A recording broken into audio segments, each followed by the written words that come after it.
What's up guys, Enderman here again, and I'm going to show you guys how you guys can change your Minecraft email, which like when Mojang said you can only use your email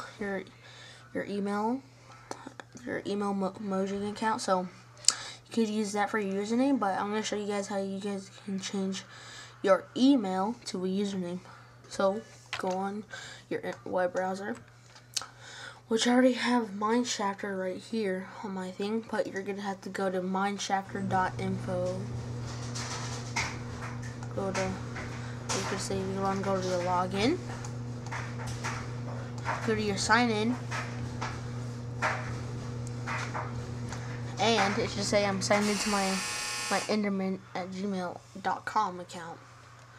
I'm sorry guys, but that's just my laundry disposer or something, so just leave that alone for now.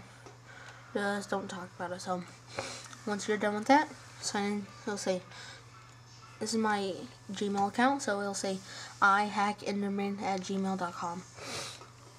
So go to your settings, and you should say connect to your Minecraft account. And it'll say this would work differently from the old one. You can pick any username you want.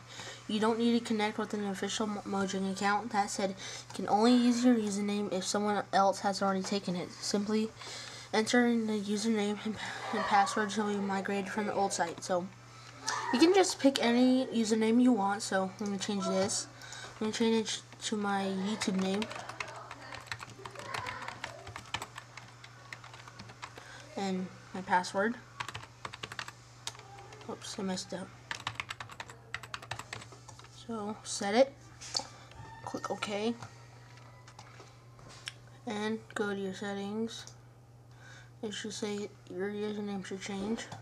Go to your downloads, and it'll say you need to download your Mineshaft proxy.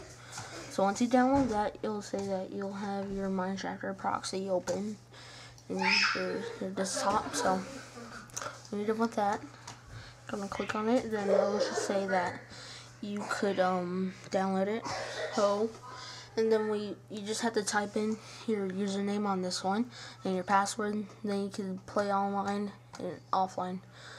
So yeah, guys, I hope this really enjoys. So please rate, comment, subscribe to me. iHackenderman1. So goodbye, guys.